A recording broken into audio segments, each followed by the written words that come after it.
नमस्कार। इस ब्रह्मांड का एक ही सत्य है जिसे नकारा नहीं जा सकता और वो है मृत्यु।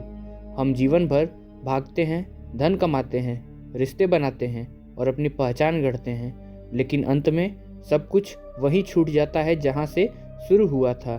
हिंदू धर्म या कहें सनातन धर्म में मृत्यु को एक पूर्ण विराम नहीं माना जाता, बल्कि एक अल्प विराम माना जाता है। यह एक अंत नहीं बल्कि एक रूपांतरण होता है। जब एक हिंदू की मृत्यु होती है तो उसे दफनाया नहीं जाता, उसे जलाया जाता है, उसे अग्नि को समर्पित कर दिया जाता है। लेकिन क्यों? क्या यह केवल एक परंपरा है या इसके पीछे कोई गहरा विज्ञान या दर्शन छिपा है?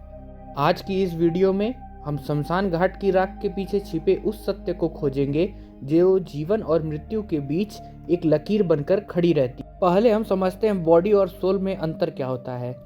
दाह संस्कार को समझने के लिए सबसे पहले हमें हिंदू दर्शन के मूल को समझना पड़ेगा। गीता में भगवान कृष्ण कहते हैं, आत्मा को न नष्ट किया जा सकता है न आग जला सकती है। सनातन धर्म में शरीर को केवल एक वस्त्र माना गया है। जैसे हम पुराने कपड़े उतारकर नए कपड़े पहनते हैं, वैसे ही आत्मा अपना एक रूप छोड़कर दूसरे रूप की यात्रा पर निकलती है। जब प्राण शरीर छोड़ देता है तो पीछे जो बच जाता है वह केवल माटी है। वह शरीर जिसे हमने जीवन भर सहेजा, जब वह केवल पंच तत्वों में विलीन हो जाती है। दाह संस्कार का सबसे पहला उद्देश्य है मोह का त्याग। जरा सोचिए, अगर शरीर को सुरक्षित रखा जाए जैसे मिस्र के पिरामिड में मम्मी को रखा जाता था, तो परिवार और परिजन का उस शरीर से मोह बना रहता है। उन्हें लगता है कि उनका प्रियजन अभी भी जिंदा है। हिंदू धर्म कहता है कि आत्मा को आगे की यात्रा करनी है। यदि परिवार शरीर से चिपका रहेगा और यदि आत्मा खुद अपने पुराने घर यानी कि शरीर के प्रति आसक्त रहेगी तो वह मुक्त नहीं हो पाएगी। अग्नि इस मोह को जला देती है। जब शरीर राख बन जाता है तो यह एक कड़वा सत्य सामने आता है कि अब लौटने का कोई रास्ता नहीं है। यह आत्मा को मुक्ति की ओर ढकेलने का पहला कदम होता है। हमारा शरीर 5 तत्वों से बना है: पृथ्वी, जल, अग्नि, वायु, आकाश। इसे पंचाभूत कहा जाता है। हिंदू धर्म का मानना है कि जो जहाँ से आया है उसे वहीं लौटना होगा। यह प्रकृति का चक्र है। जब शरीर को जलाया जाता है तो क्या होता है? ध्यान से देखें, वो उन्हीं 5 तत्वों में विलीन होता है। गर्मी से शरीर का जल इवोपरेट होकर इन्वायरमेंट में मिल जाता है। धुआं और गंध वायु में मिल जाते हैं। शरीर की गर्मी अग्नि में समा जाती है। अंत में बची हुई राख और अस्थियां पृथ्वी और नदियों में विसर्जित कर दी जाती है और जो रिक्त स्थान बचता है वह आकाश है। लेकिन इन सब में अग्नि ही क्यों? जल या वायु क्यों नहीं? वेदों में अग्नि को बहुत पवित्र माना गया है। अग्नि को पावक कहा जाता है, जो सबको पवित्र करती है। ऋग्वेद का पहला श्लोक ही अग्नि की स्तुति करता है। अग्नि को मनुष्य और देवता के बीच का मैनेजर या दूत माना जाता है। हम हवन में जो घी डालते हैं वो भी अग्नि में ही डालते हैं। अग्नि उसे देवताओं तक पहुंचाती है। उसी प्रकार अंतिम संस्कार को यज्ञ कहा जाता है। यह जीवन का आखिरी यज्ञ है। इस यज्ञ में हम किसी सामग्री की आहुति नहीं देते, बल्कि स्वयं उस शरीर को आहुति देते हैं जिसे हमने जीवन भर मैं मानकर रखा था। अग्नि उस शरीर को शुद्ध करती है और आत्मा को अगले लोक तक पहुंचाने का माध्यम बनती है। दाह संस्कार के दौरान एक रोंगटे खड़े कर देने वाली विधि होती है जिसे कपला क्रिया कहते हैं। जब चिता जल रही होती है तो परिवार का मुख्य सदस्य, आमतौर पर बड़ा बेटा, एक बांस के डंडे से मृत शरीर के सिर पर कपला पर प्रहार करता है और उसे फोड़ता है। सुनने में यह एक बहुत कठोर और हिंसक क्रिया लग सकती है। एक पुत्र जो अपने पिता के चरणों को पूजता है वह उनके सिर पर प्रहार कैसे कर सकता है? लेकिन इसके पीछे का आध्यात्म बहुत गहरा है। तांत्रिक और योगियों के विज्ञान के अनुसार आत्मा के निकलने के लिए कई दरवाजे हो सकते हैं। एक पापी की आत्मा निचले द्वार या फिर गुदा या मूत्र द्वार के माध्यम से निकलती है, जबकि एक योगी की आत्मा या साधारण मनुष्य की आत्मा आंखों, कानों या मुख से निकलती है। लेकिन सबसे सर्वश्रेष्ठ निकास ब्रह्म द्वार को माना जाता है। सिर का सबसे ऊपरी हिस्सा।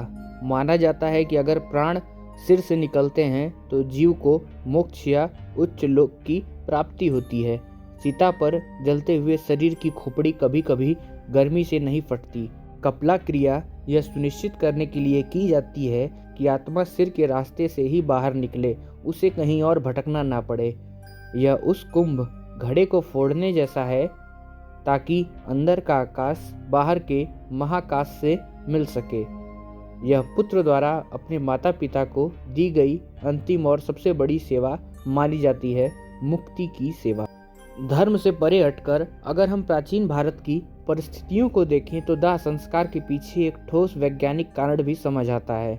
मृत्यु के बाद शरीर तेजी से सड़ने लगता है, उसमें लाखों बैक्टीरिया और वायरस पनपते हैं।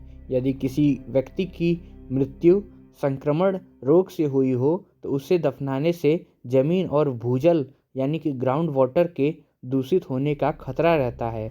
जानवर उसे खोदकर बाहर निकाल सकते हैं, जिससे महामारी फैल सकती है। अग्नि सबसे बढ़िया शुद्धिकरण करती है। 800 से 1000 डिग्री तापमान पर जलने के बाद कोई भी जीवाणु जीवित नहीं बचता। शरीर पूरी तरह से राख में बदल जाता है, जो पूरी तरह से स्वच्छ और गंधहीन होता है। यह समाज को बीमारियों से बचाने का एक अत्यंत प्रभावी तरीका था। इसके अलावा स्थान की समस्या भी एक कारण है। हजारों वर्ष से लोग मरते आ रहे हैं। यदि सबको दफनाया जाता तो आज खेती या रहने के लिए जमीन ही नहीं बचती। शमशान घाट में एक ही स्थान पर बार बार दाह संस्कार किया जा सकता है, जिससे भूमि का संरक्षण होता है। लेकिन क्या आप जानते हैं कि हिंदू धर्म में हर किसी को जलाया नहीं जाता। बच्चों और सन्यासियों को अक्सर दफनाया जाता है या जल समाधि दी जाती है। ऐसा क्यों? इसके पीछे तर्क है अटैचमेंट। दाह संस्कार का मुख्य उद्देश्य आत्मा को शरीर के मोह से अलग करना है, लेकिन एक छोटा बच्चा जिसने अभी दुनिया देखी ही नहीं, उसके मन में कोई अहंकार या वासना नहीं होती। उसकी आत्मा शरीर से चिपकी नहीं होती, वह पहले से ही मुक्त और पवित्र है, इसलिए उसे अग्नि से शुद्ध करने की आवश्यकता नहीं होती। वहीं दूसरी ओर एक सच्चा सन्यासी वह है जिसने जीते जीत ही अपने शरीर और संसार से मोह त्याग दिया है। उसने अपने जीवन काल में ही अपना दाह संस्कार स्वयं से ही कर लिया होता है। वह जीते जीत मृत समान है, अहंकार रहित। चूंकि उसके पास शरीर का कोई मोह नहीं बचा, इसलिए मृत्यु के बाद उसे जलाने की आवश्यकता नहीं होती, उसे समाधि दी जाती है। उसे या तो जल में या तो जमीन में दफना दिया जाता है। शरीर जल गया, राख बन गया, लेकिन अनुष्ठान यहाँ खत्म नहीं हुआ। इसके बाद अस्थि संचय होता है। राख और हड्डियों के टुकड़े को इकट्ठा करके गंगा या किसी पवित्र नदी में विसर्जित किया जाता है। नदी का प्रवाह जीवन के निरंतर बहने का प्रतीक है। अस्थियों को जल में बहाने का अर्थ है बहते रहो। रुके हुए पानी में सड़न होती है, बहते पानी में जीवन होता है। हम अपने परिजन की अंतिम निशानी को भी पकड़ कर नहीं रखते, उसे प्रकृति के प्रभाव में छोड़ देते हैं। इसके बाद 13 दिन का शोक होता है। गरुड़ पुराण के अनुसार आत्मा को यमलोक की यात्रा शुरू करने के लिए 13 दिन लगते हैं। इन दिनों में परिवार पिंड दान करता है, जो आत्मा को यात्रा के लिए बल प्रदान करता है। मनोवैज्ञानिक रूप से देखें तो यह 13 दिन का समय परिवार को गहरे सदमे से बाहर लाने के लिए होता है। रिश्तेदार आते हैं, दुख साझा करते हैं और धीरे धीरे परिवार को यह स्वीकार करना सीखना होता है कि उस व्यक्ति के बिना भी जीवन बचा है। अंत में जब हम शमशान में जलती हुई चिता को देखते हैं तो हमें क्या दिखाई देता है? सिर्फ एक जलता हुआ शरीर नहीं, वहाँ जलता है हमारा अहंकार, हमारी चिंताएं, हमारा पद, हमारी प्रतिष्ठा। सिकंदर हो या कोई फकीर, अग्नि सबको एक समान राख में बदलती है। शमशान ही वह जगह है जहाँ इंसान का असली परिचय सामने आता है। हिंदू धर्म में दाह संस्कार को कोई डरावनी प्रक्रिया नहीं है, यह एक उत्सव है, आत्मा की आज़ादी का उत्सव। यह हमें याद दिलाता है कि हम यह एक शरीर नहीं हैं, हम वह अविनाशी चेतना है जो कभी नहीं मरती।